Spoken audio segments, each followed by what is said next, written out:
This is the band who released what may have been the first independent British record, followed by the most sublime run of pop singles ever. They gave a wake-up call to the Manchester music world and the British record industry, and they led a mass audience down experimental avenues while singing about a lack of love on Top of the Pops. This is the story of the seeds sown by a pair of students called Pete... It seemed doable if we did it ourselves. Shelley and Howard... Devoto. And perhaps more so, it's the story of the 28-year rocky marriage between the unlikely pairing of Shelley and Steve... I'm a conscientious objector to work. Diggle. But one thing to get clear before we start, it's not the Buzzcocks. When we chose the name, we decided not to have the in front. Buzzcocks, almost being difficult for the sake of it type thing. I think the very delicate nature of the lack of the definitive article was a very symbolic thing. And they weren't the Buzzcocks because, of course, that simply means 1964 and the Kinks. And the great thing about Buzzcocks is that they come along and they had an element of being a guitar band with bass and drums and everything. But large amounts of what they did was incredibly experimental and didn't need the, because the is a traditional motif. Thanks, Paul. I guess we'll be hearing more from you as this hour progresses. The misnomer has been reinforced in the public consciousness by a particularly witless TV comedy quiz show, whose appropriation of the name isn't appreciated by everyone in the band. I was just told by someone that, they should pay a royalty for that, but I never pursued it. Pete went on the programme, I got asked to go and I didn't go on, I don't want to go on Celebrity Squares and become a celebrity. Well, I can see we're going to get on fine. Anyway, to matters of music. It's worth tracing the early influences on Peter McNeish, Lancashire lad, who'd go on to become Pete Shelley, Buzzcock. And tellingly, the starting point is the Beatles.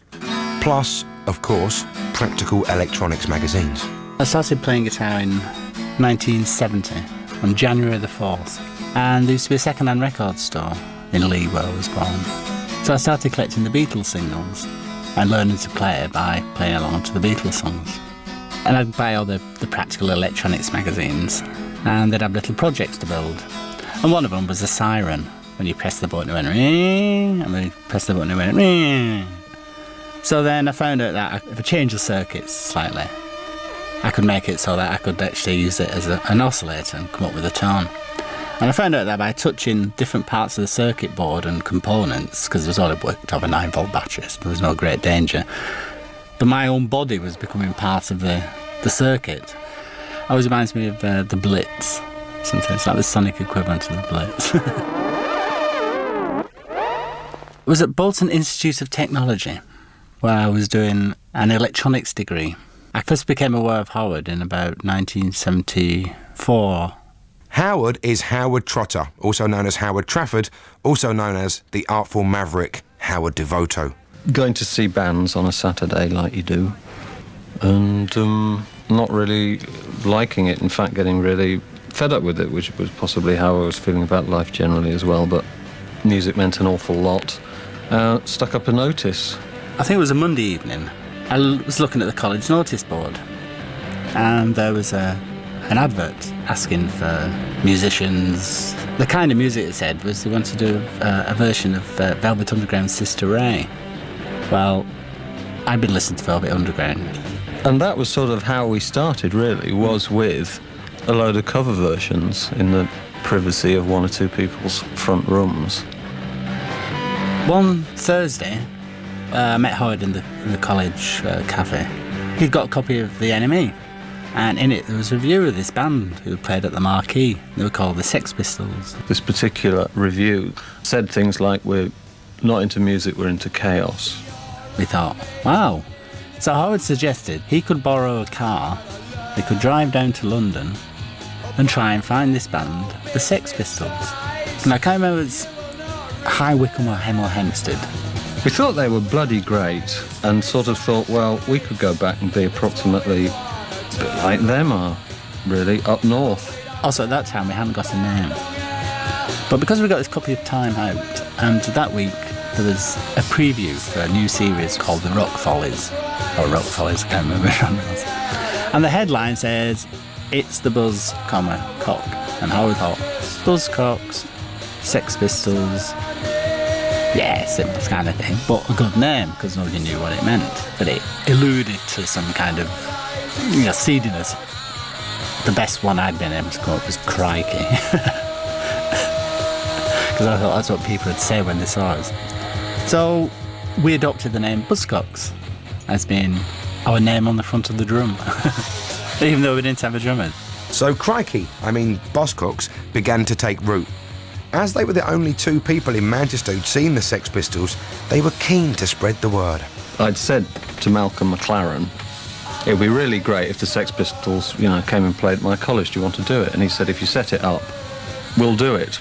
Howard had found out we could hire this little hall, which is part of the Free Trade Hall, which was the home of the Halley Orchestra. And you could hire that for £32 a night.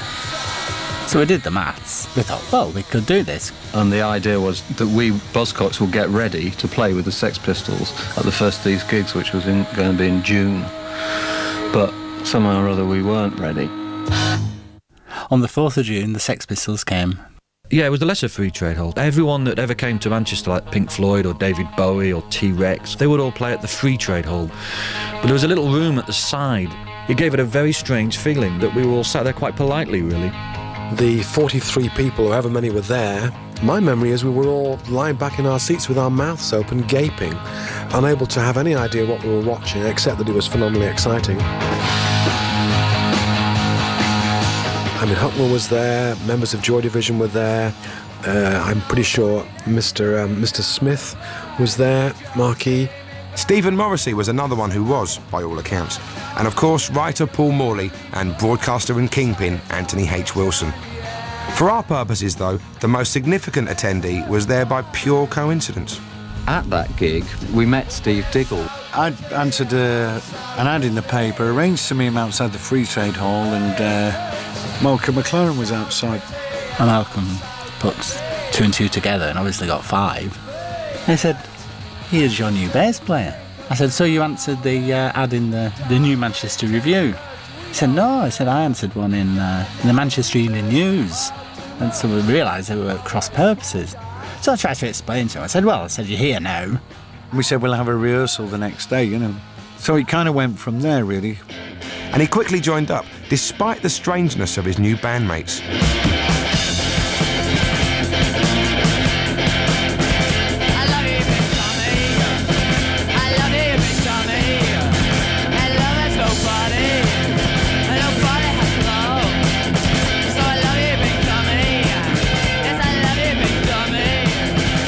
When I knocked on the door, Howard opened the door and he had this dyed red hair. He said, we're just eating, he said, you can wait in my room, Steve, won't be a minute.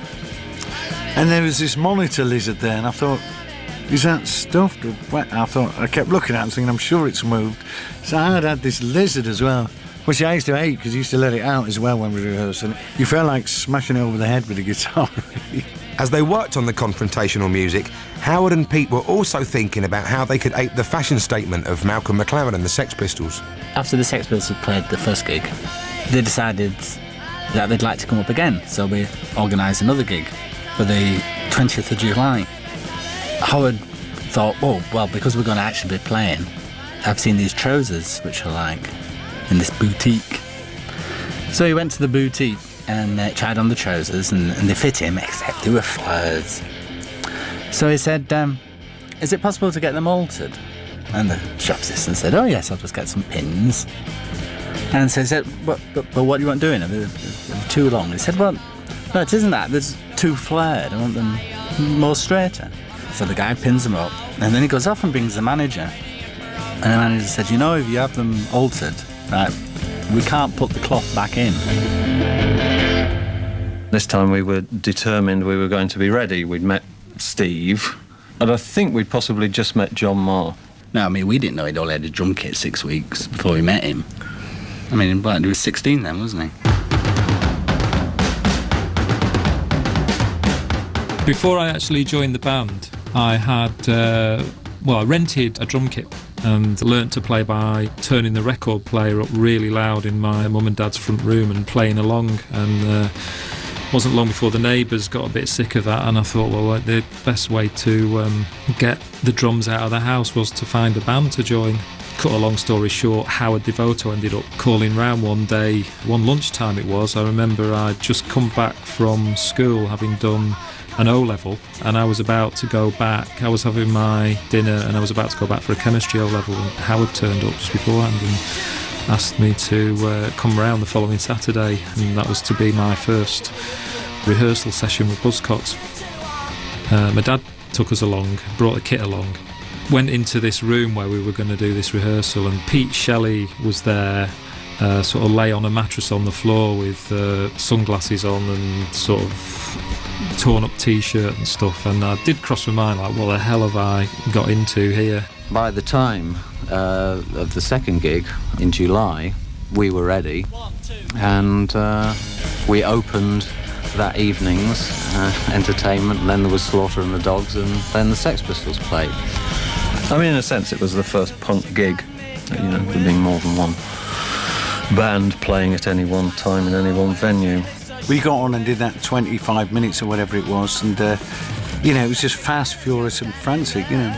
And I think people were amazed in the crowd. Paul Morley was there again, though you'll be sorry to hear Tony Wilson was on holiday. When Buzzcocks appeared, just the very look at them was extraordinary, how they were dressed and the way they held their instruments, the length of their hair. It sounds daft now, but they had short hair. Howard had very little hair. The great thing really was because they were local. All modern Manchester music can go back to that seed. Joy Division or the Stone Roses, Happy Mondays, 808 Steak, Badly Drawn Boy, just go on and on, you know. It just all goes back to that particular moment because it liberated everything and just made you feel you could do it, and you could do it because you were Mancunian, and actually to be Mancunian or to be Northern was an advantage. That summer, a handful of British bands began to emerge who were also inspired by the Sex Pistols, the first wave of punk bands, and Buzzcocks was one of the first of them. It was very hot summer, the summer of 76. I had these tomato seeds. I remember throwing them in this clay garden we had. All the tomatoes came up. It was kind of weird. As the group came up, the tomatoes came that summer, you know. I never tended to them.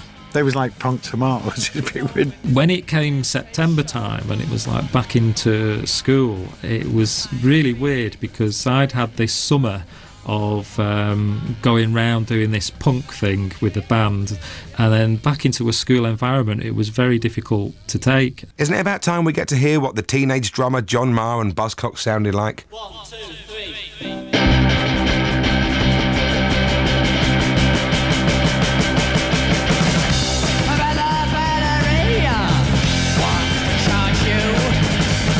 There was a bootleg released of our first demo session. It's called Time's Up, done in October 76. So it was only within 3 months of starting. And that still remains my favourite Buzzcocks stuff, really. Things happened on the spur of the moment, and there are some things that you listen to and you think, oh, there's a cock up. I mean, they were never intended for release, they were demos.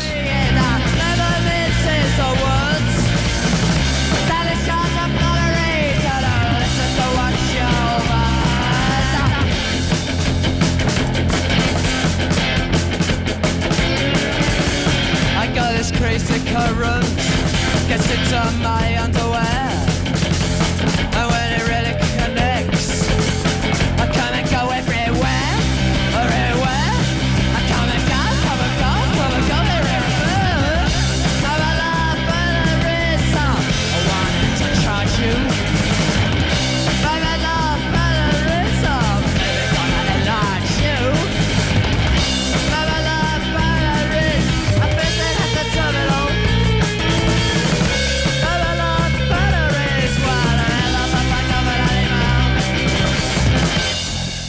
After they'd done the demo, Buzzcocks took another step forward and produced what's turned out to be one of the most seminal records in the history of British popular music, Spiral Scratch. If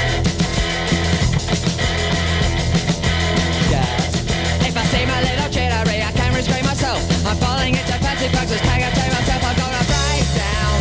I'm gonna break it down, yes. We started looking at how much it would cost to do a record. Because we thought it's pointless us going cap in hand down to that London.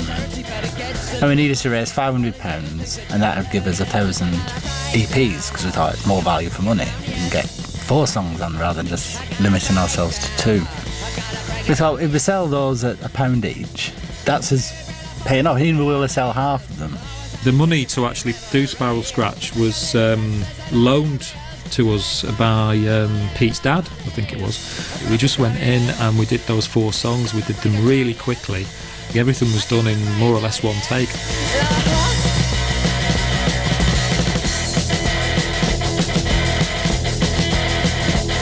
I remember borrowing my dad's car and going to a warehouse in Salford with the manager at the time, Richard Boone, and on this pallet was 1,000 copies of Spiral Scratch, you know. You think it comes from this mystical thing of EMI or CBS, but there they were on a pallet. You just ordered them and had them made. The EPs were dispatched and the influence was felt across Britain. For example, in Glasgow, where the young music fan Edwyn Collins was looking for inspiration. There was a Polaroid of the band on the front of Spiral Scratch. That kind of appealed to me.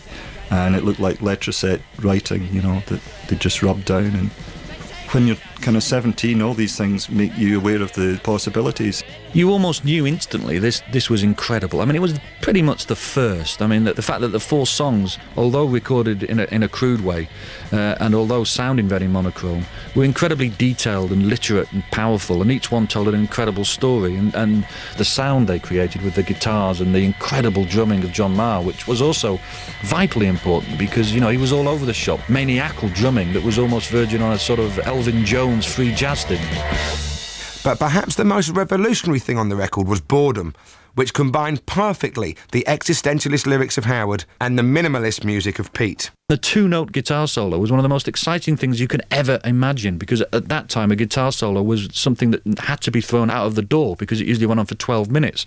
Suddenly everything came down to 2 notes. I remember my brother had a copy of the Bonzo Dog Doodah band, Urban Spaceman. I'm the Urban Spaceman. On the B-side there's a track called In the Canyons of Your Mind, which has a guitar break, which is extremely, excruciatingly appalling.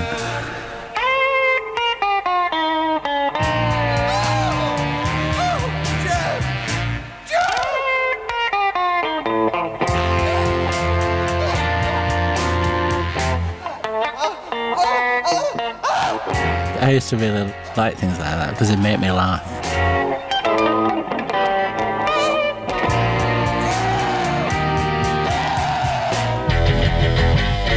And lyrically it came down to ba-dum, ba-dum, ba-dum, which was also somehow as articulate as anything Bob Dylan had ever sung. Yeah, well, I say what I mean. I say what comes to my mind, because I never get around to things.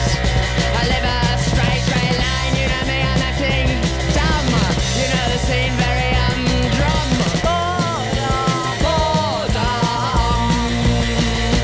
Boredom.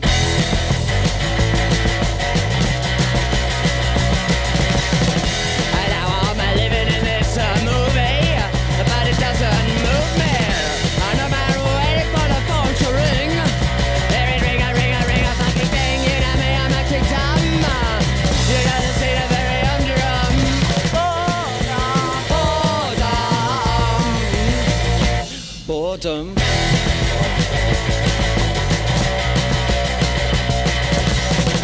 You see, there's nothing that's beyond me. I'm already a has-been, because my future ain't what it was. When I think I know what was that I mean. You hear me, I'm acting dumb. You know the scene of very boredom. Boredom. Ba-dum, ba-dum.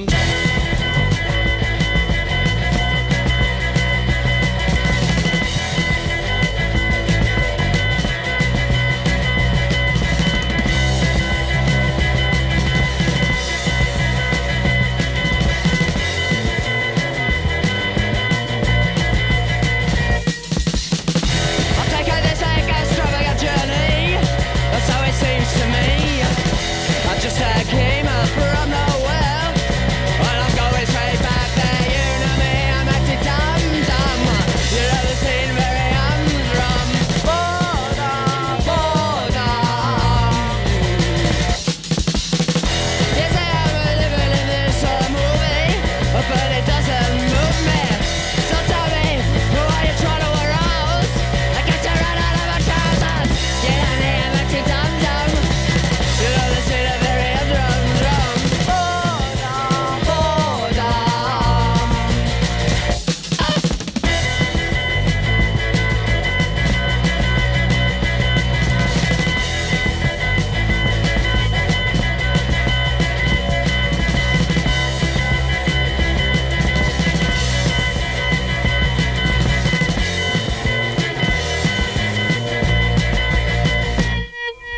They went, I don't know, in a week or 2 weeks or so. Virgin Records here was selling them, and we were sending some down to the Rough Trade shop in London and one or two others.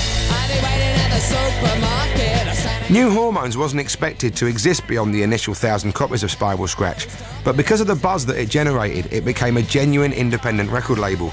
And as such, it was the inspiration for future independent labels, in particular Factory in Manchester and Postcard in Glasgow. It was really inspiring. I've said it before that part of the impetus for Postcard Records was the Spiral Scratch EP. Spiral Scratch was the first independent record. I'm about to say single, but it was an EP. The first truly independent record in Britain, and that previous independent labels like Virgin or Chrysalis or whatever had been distributed by multinationals. Not that independence meant anything, because the idea was to get your record out and get signed to a major. Following Spiral Scratch, you'd think that Buzzcocks were on the brink of something, but Howard Devoto had different ideas, and even Pete didn't really get where he was at. He was into... I've never really understood what he was into, really. But by this time, I decided to leave the band. Making the record seemed to me to be a good point to stop. I said your time's up, me too. I'm out of you. Time's up, me too. And so Howard fades away from this documentary without leaving us a satisfactory explanation. He'd reappear, of course, in a band called Magazine, which is another story, though I'm sure we'll hear from him again before the hour's out. It likes to be a bit of an enigma, I think. It sort of felt like someone had pulled the rug out from under you, and it's like, well, what the hell do we do now? For the band not to do anything would be like the kiss of death on the band. So I moved on to vocals. Steve Diggle, who wasn't a natural bass player, My dad had stolen me a bass guitar from the back of his truck. decided to move over. And so we got a friend of mine, Garth, to play bass. And with that lineup, we were asked to play with The Clash. This was the White Riot Tour, the first big punk tour of the UK, and it was the beginning of the big time for Buzzcocks. They were no longer something that could be fitted into weekends and school holidays, so John, the schoolboy drummer, had to take the plunge and kiss his A-levels goodbye. I think I stuck it out until April of 77. I went back in to see the headmaster and I said I'm not coming back, and they asked why, and I said that because I was going on tour with a punk rock band. I first saw them in 1977 on the White Riot Tour. The Clash were headlining. Second on the bill was the Jam, third on the bill was the Buzzcocks, and alternating on fourth and fifth was the Subway Sect and the Slits. Speaking to Pete Shelley on the White Riot Tour, they used a Starway guitar, which was a kind of cheap Woolworths generic brand.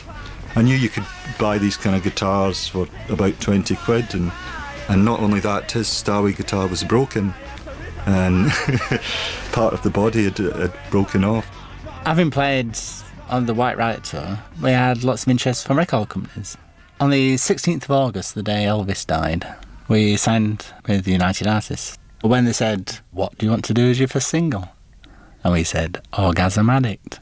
The pressing plant people said, "We're not pressing this filth. You can't have a song called Orgasm Addict." I think it took about 3 weeks of negotiations before it was actually pressed. The radio wouldn't touch you with a barge pole. Well, you tried it just for once, found it alright for kicks, but now you find out that it's a habit that sticks, and you're an orgasm addict. You're an orgasm addict. Sneaking in the back door with dirty magazines, so your mother wants to know what all the stains on your jeans, and you're an orgasm addict. You're an orgasm addict.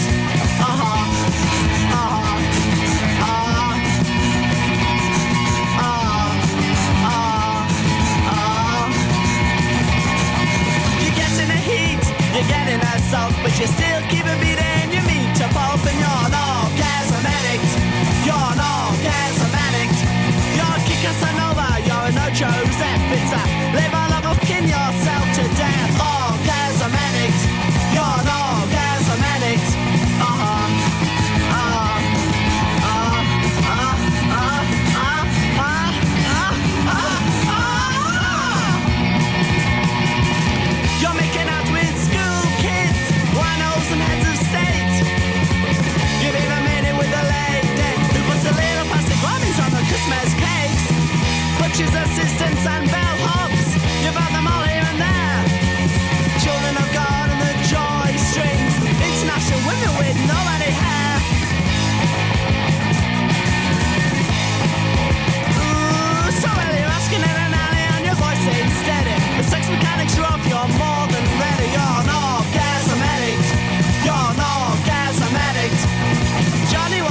As they became professional musicians, inevitably they lost some of the amateurishness.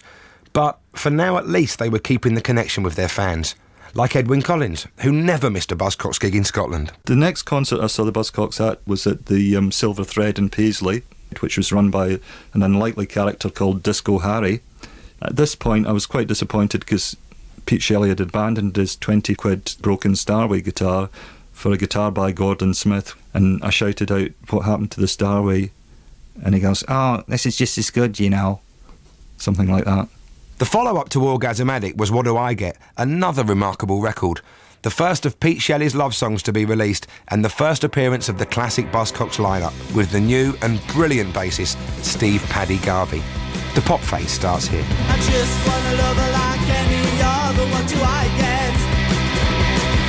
I only want a friend who will stay to the end. What do I get? What do I get? Oh, what do I get? What do I get? Oh, what do I get?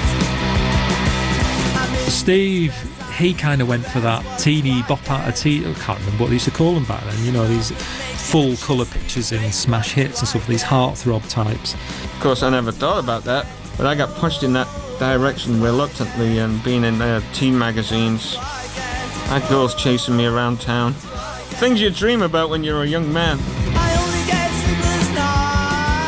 I didn't want to just do root notes, you know. I always tried to play a melodic line, you know, a counter melody sometimes. Never play straight. If somebody was to get hold of a Buzzcocks song and they dropped all the tracks out apart from the drums, I'd like to think that I'd be able to tell what tune it was. Somehow the drums were following along with the melody in the various bits and pieces. And I think Steve Garvey on the bass was doing a similar thing, so we would try and do something together. You could hear people in other rehearsal rooms like trying intros to songs and struggling with this and that.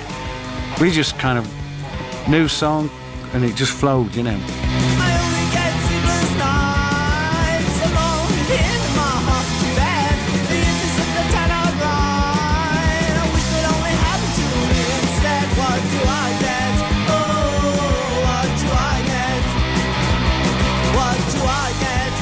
It's the Shelley songs that flowed out during this purple period that are generally seen to define Buzzcocks. I mean, I was interested in the situations which people find themselves in, which muck them up. Even though there seem to be love songs, you know, doing the air quotation marks there. I mean, they're really about lack of love, which I tend to spend most of my time. So I was writing from personal experience. Well, let me tell you how.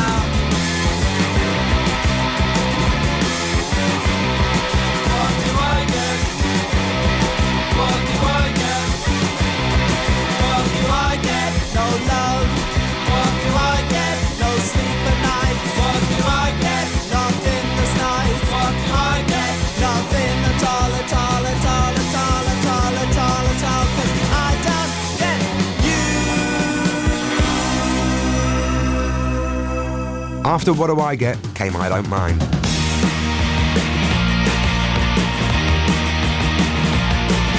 Reality's a dream, a game in which I seem to never find out just what I am. I don't know if I'm an actor or ham, a shaman or sham, but if you don't mind,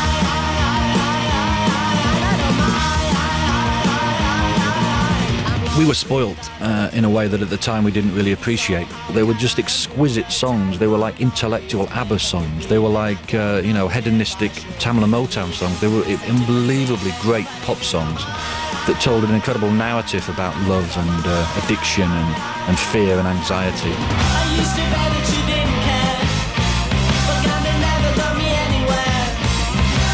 Each time I used to feel so sure, something about Then Love You More. Had these incredible pop melodies. I'm in love again. Been like this before. I'm in love again. This time's true, I'm sure. Don't wanna end up like a 9-day wonder. I've been hurt so many times before. So my darling, I will never leave you.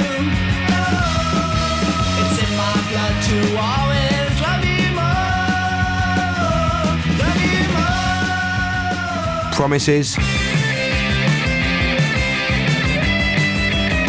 A string of unimaginably great pop singles. I mean, the idea, the brevity, the sharpness of them.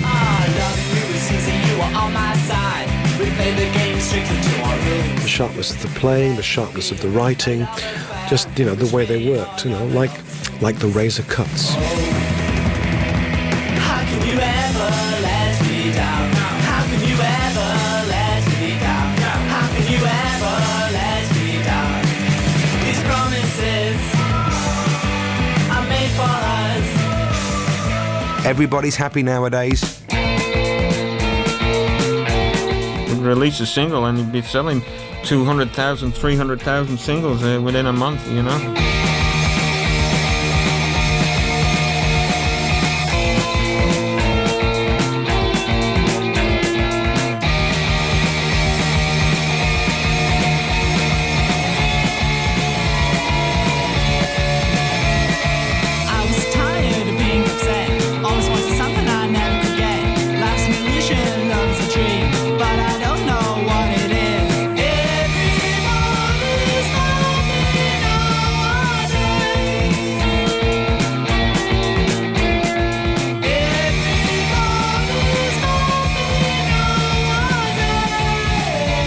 And Steve Diggle's excellent Harmony in My Head.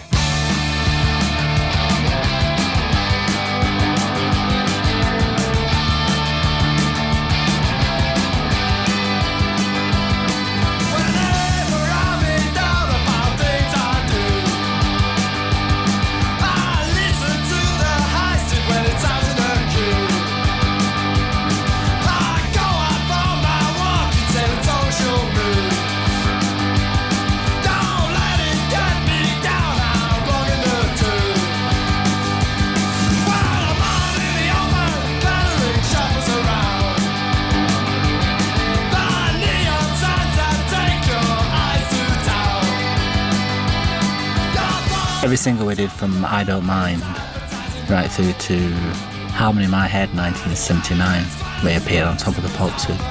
We were never off Top of the Pops.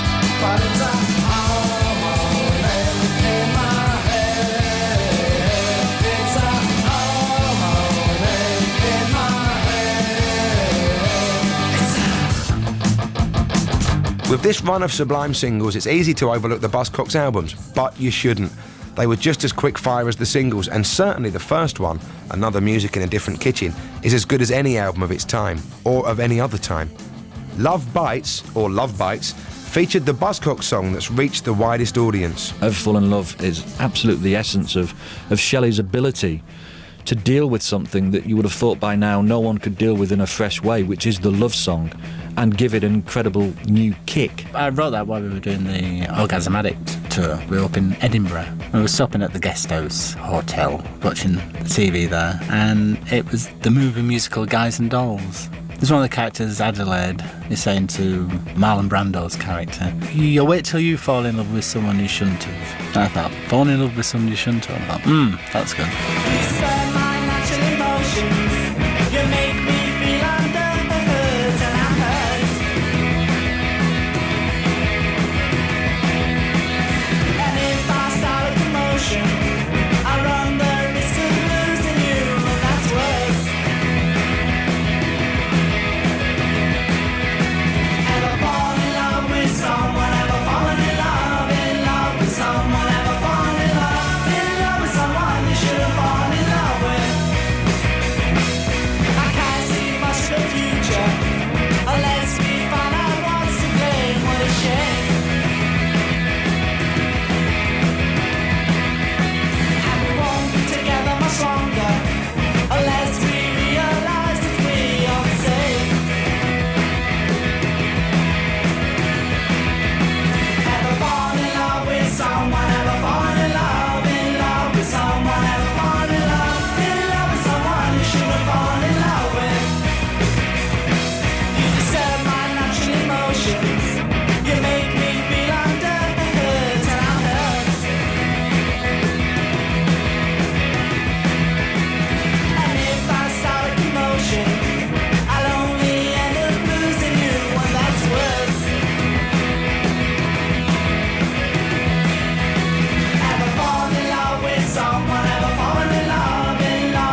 2.5 minutes of pop genius, and on top of that, Ever Fallen in Love came wrapped in a piece of art.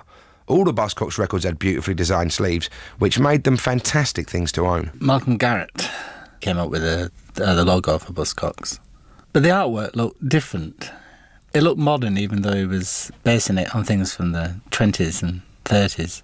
I did like Ever Fallen in Love with Someone You Shouldn't Have, which had the Marcel Duchamp Fluttering Hearts. I'm being a bit posy now. Pete also cut a groundbreaking figure as a frontman. He didn't do the rock star thing or even the punk poses, and he introduced a sexual ambivalence into the pop song. I think everyone accepted Pete for what he was. Certainly in those days, people didn't want the classic rock singer. That was like faux pas. You wanted someone who was a little different. The great thing about Buzzcocks, because of Shelley, of course, was all these 8 great love songs, 9, 10 great love songs, were very gender non-specific. They weren't really to a man or to a woman. You couldn't really tell who he was singing to. It was never obvious. Pretty girls, pretty boys, have you ever heard your mommy say, noise and noise?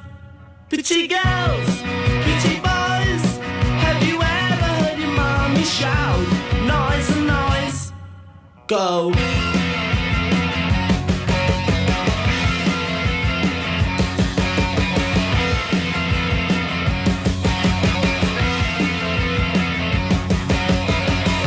Favourite drummer at that time was Clem Burke in Blondie, and I was really chuffed when we went to support Blondie on, I think it was only 4 dates in Europe.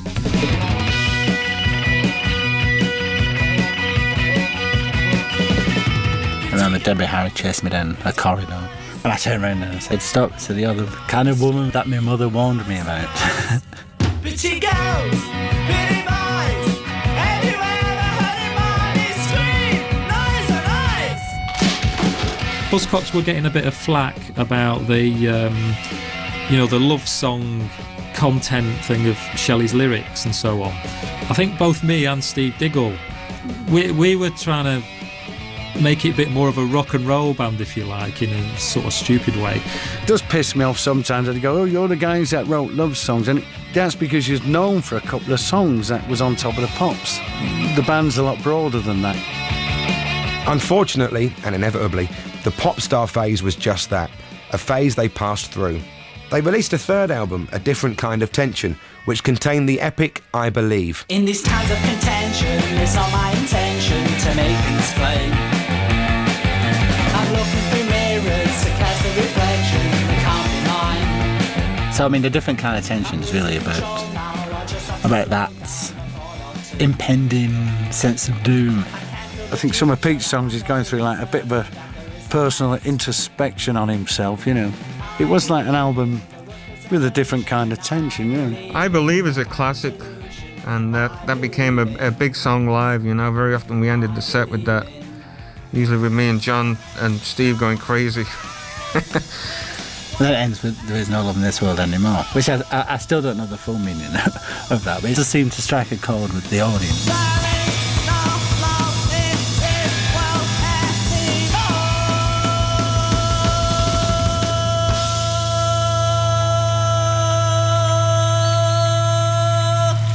Bye-bye. They also got, as everyone does, got a little bit arrogant, and there was a wonderful old photographer in Manchester who used to do Jackie, and there was one day in 1980 when I saw him in the Granada corridor, and he said, "Hello, Toe, you're mates with the Buzzcocks, aren't you?" I said, "Yes, I am, Harry, yes." He said, "Well, about 2 years ago I came in here and took the photographs, and they were lovely, and I got them into Jackie, and I got them into this, and I got them into that, so I came down to do them today, and they kept me waiting for 3 hours. I don't know if they're going to see me. If you see them, will you give them a message for me?" I said, "Yes, Harry, what is it?" "Tell them that you meet the same people on the way down that you meet on the way up. I look forward to seeing them again." And I thought that was slightly harrowing. It happens all the time, and it did happen to them. Some of the relationship with the audience had been lost. In fact, lots of it had been lost. All of a sudden, everybody's going, you know, like "You're the Messiah" type, you know, like in the life of Brian. And that with the drink and the drugs actually started, you know, again, difficult. And the bigger they got, in a way, they didn't quite know what to do with it, I think, because the whole point of it was its freshness. So as soon as it wasn't fresh and it's just one of those things that happens to pop music, then it's gone. Then we started having disagreements with the record company. Then you realise you had an office with about 12 people working for you. You had a rehearsal room, you had a PA that was like £70,000, and you had staff for that. It became like the Beatles' Apple, really. The last 3 things that we released, there were 3 singles, and there's a couple of things on there that was just like a drug-induced mess, really. We'd done an American tour, we went in the studio to do a new album. It was almost like Let It Be, you know. People were talking to each other differently, and that's when Martin Rushent took him away and said, I'll help Pete sort his songs out, you get on with yours. Martin Rushent was the producer who'd worked on all Buzzcocks albums, but by now, 1981, he was at the forefront of electronic music, having just produced Dare by Human League. And Pete, as we know, had always had a thing for electronics. He said, well, it's pointless trying to make an album when everybody's worried about the fact that we had bills that we knew we wouldn't be able to pay. But in the meantime, Martin Rushent was building a studio, so he said, well, why don't you come down and we'll just play these songs. The first track we worked on was Homo Sapien. And Martin turned to me and he said, it's finished this. We don't need to go and record it with Buzzcocks. You're the loser, me and you, sir, Homo sapien too. So on the 6th of March, I got my solicitor to send off a little letter to everybody saying that I was no longer going to be involved in the band. Ridiculous. I mean, he could have called me any time and said that, you know, things are not working out. Horrible. Yeah, not good. I was pretty bitter about that. Homo sapien like you. 5 years had passed since the Sex Pistols and the Lesser Free Trade Hall, and now it was over. In the 80s, Pete Shelley and Steve Diggle both worked relentlessly on their own projects. Steve Garvey played as a session musician in Pete's electronic group, but after they visited the States, he never came home. And John Marr drummed briefly for Steve Diggle's Flag of Convenience, but before long, he left the industry to work on fast cars. The album Pete made with Martin Rushent in place of the 4th Buzzcocks album was the biggest hit any of them had, but even that wasn't the success it could have been. The first release that I did was Homo Sapien, which had the line, Homo superior in my interior. Homo superior, my interior. And somebody at the BBC thought it was about buggery. And declined to put it on the playlist.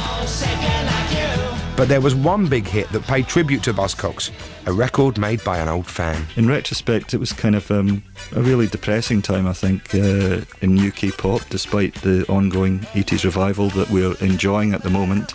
And I suppose in a way, Rip It Up by Orange Juice was a transitional single between kind of punk and new pop or new romantic, because you had the kind of chic guitars and then you had the stringent guitar reference to boredom from the Buzzcocks. And my favorite song's entitled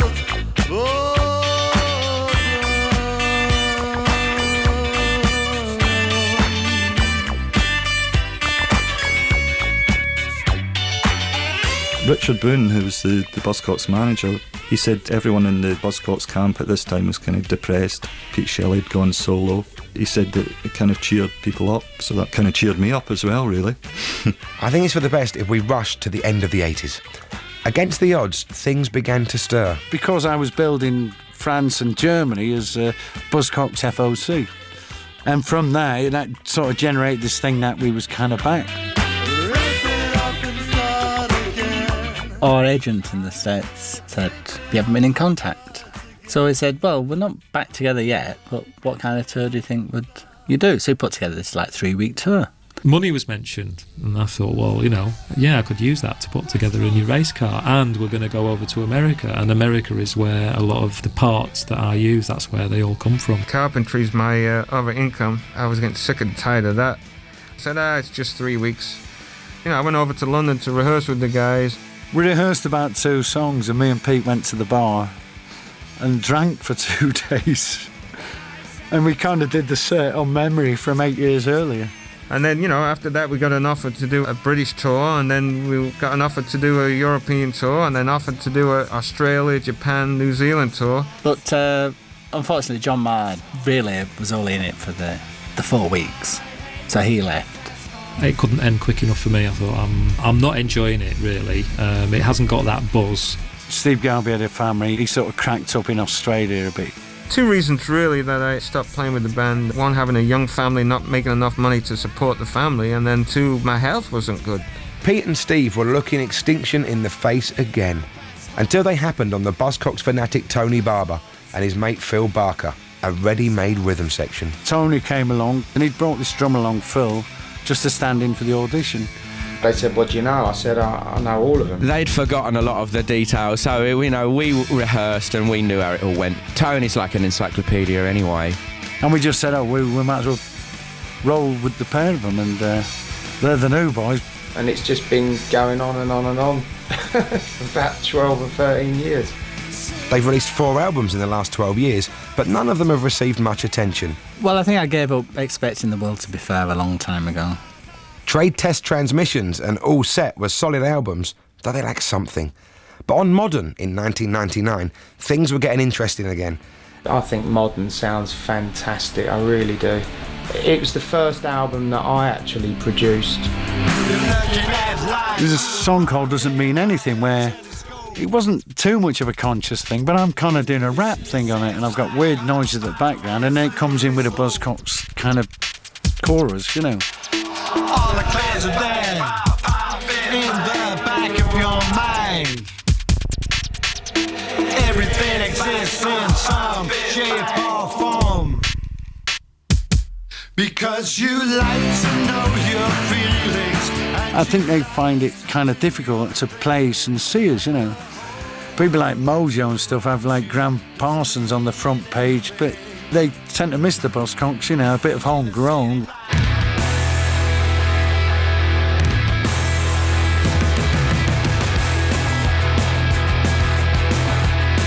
And 2003's self-titled album is a cracking set, which brings the spirit of their live shows into the studio.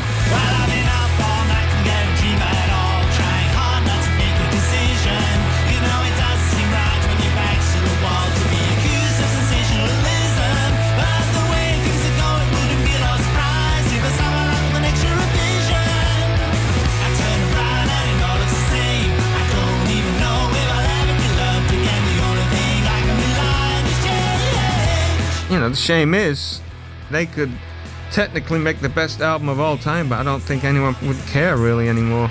Bands seem to have their day, and once it's gone, you know.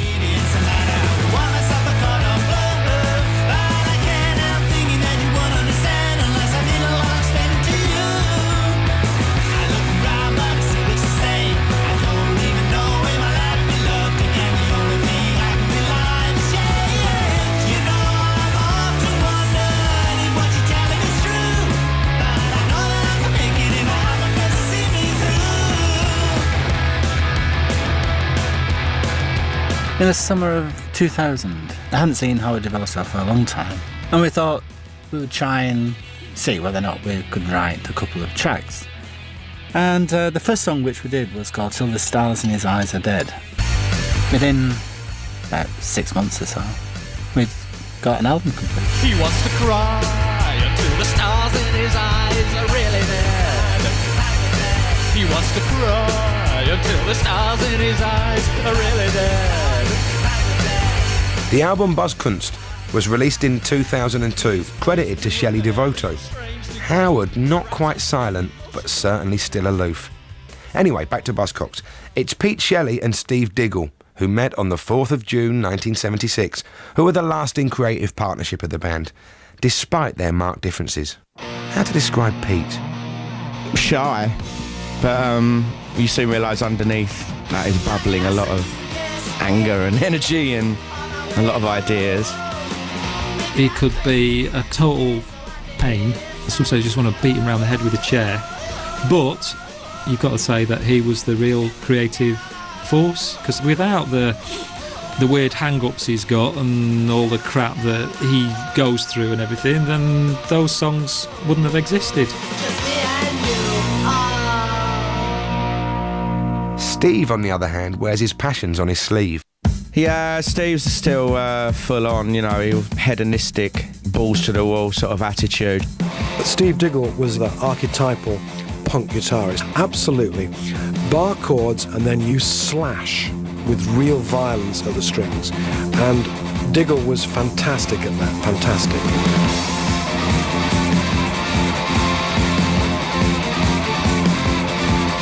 It's a thing that's worth having. Yes, I would. Buy it to your lighter if it would.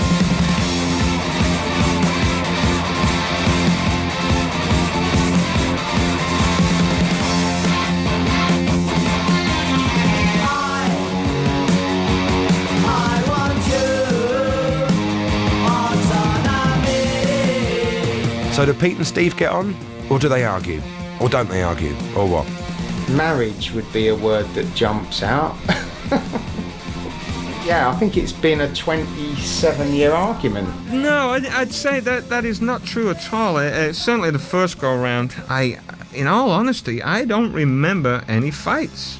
I do remember one time in a hotel bar where there was a huge drunken shouting match going on between, obviously, Pete and Steve. I think me and Phil were there as well, and we were joining in. Someone came over and said, do you mind keeping it down? And all four of us turned around and went, It's one smarty pants and one angry sort of, who thinks he should be the smart one. You know? And I think a lot of Steve's motivation is anger at, Pete's fame, let's say, whereas Pete just seems to want to curl up sometimes. In America, they've called us Lennon and McCartney in a blender. Yeah, I mean, we're both different people, but out of that comes the third that makes the Buzzcocks. Lennon and McCartney in a blender. Punk tomatoes, fluttering hearts and crikey. Buzzcocks are a band who created perfect pop on a razor-sharp cutting edge. Yet they're undervalued in their homeland. If you get the chance, go and see them. Check out any of their records and always mind the Buzzcocks. The legacy of the Buzzcocks is to be one of the triumvirate that launched punk on the world and, thank God, changed the world forever. Secondly, the Buzzcocks meant that Manchester, this northern city that was then felt like the arse end of the universe spat out by history, it meant that Manchester had a significant connection with punk and allowed it to become the singular punk city. And finally, the legacy of any great group is a host of great songs. The whole thing about punk, it was about doing.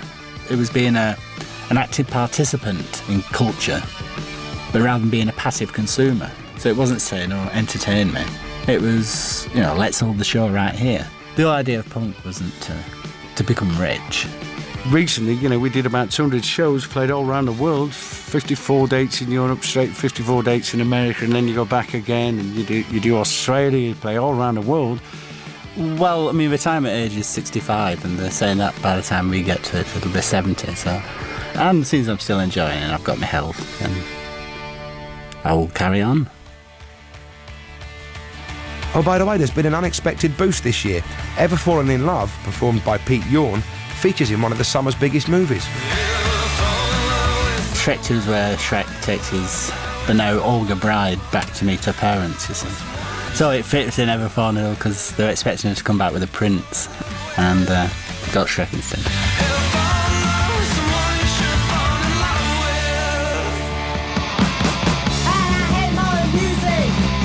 Disco, boogie, pop.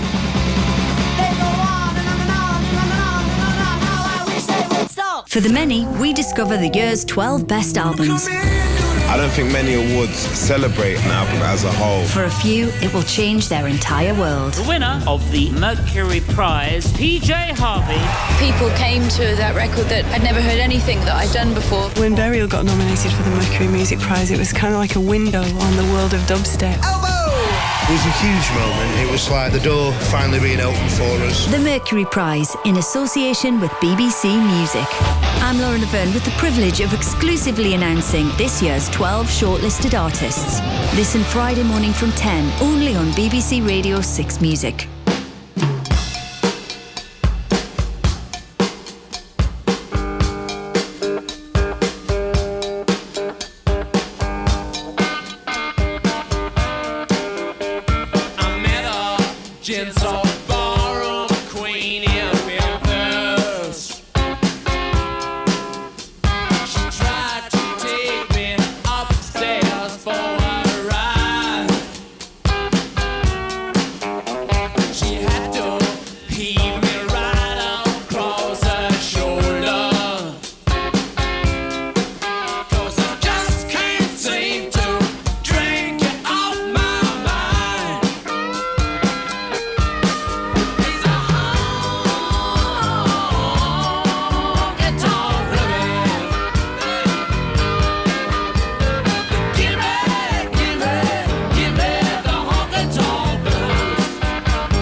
Music. This is a BBC Radio 6 Music documentary. Park Life, The Blur Story.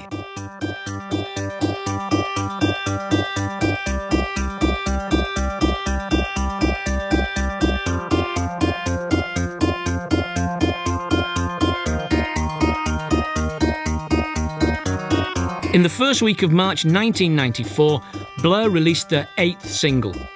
It proved to be the most important release of their career. A catchy, clever slice of retro disco about the hedonism of the British on holiday, and it made them into global superstars.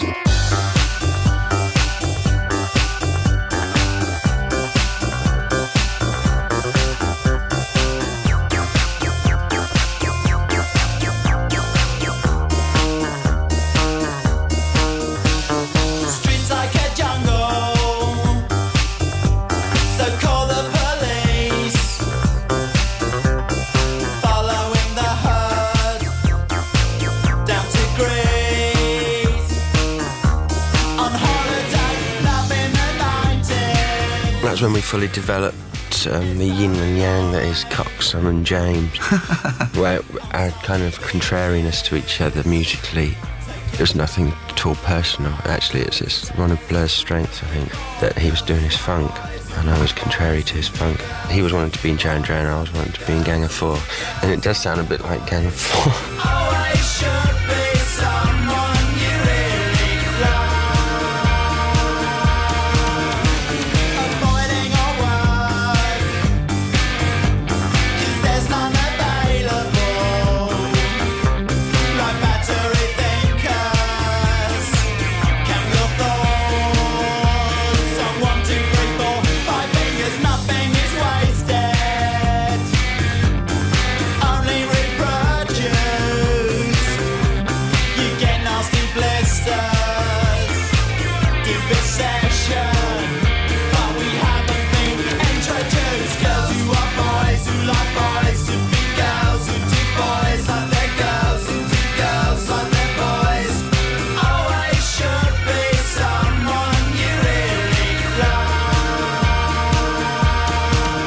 It was a kind of marketing man's dream, really, because it kind of hit all the groups that record companies are looking to appeal to.